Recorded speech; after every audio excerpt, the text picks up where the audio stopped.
हदायत रसालत मुकद्दस मरकज़ की अंजील उसका 6 बाब 7 ता 13 आयत तक।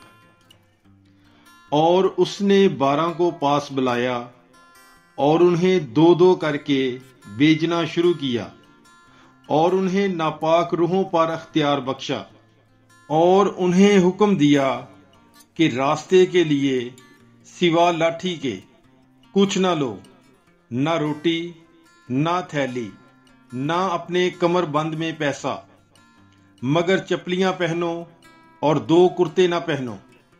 और उनसे कहा, जहां तुम किसी घर में दाखिल हो तो वहीं रहो जब तक कि तुम वहां से रवाना ना हो। और जिस जगह लोग तुम्हें कबूल ना करें और तुम्हारी ना सुने, वहां से निकलते वक्त अपने पांव की गर्द झाड़ दो ताकि उन पर गवाही हो। और वो रवाना होकर मुनादी करने लगे कि तौबा करो। और वो बहुत सी बदरूहों को निकालने और बहुत से बीमारों को तेल मलकर शिफा देने लगे। पाकलाम के पढ़े और सुने जाने पर खुदावंद की बरकत हो। खुदा का शुक्र हो। God bless you. Bible is life.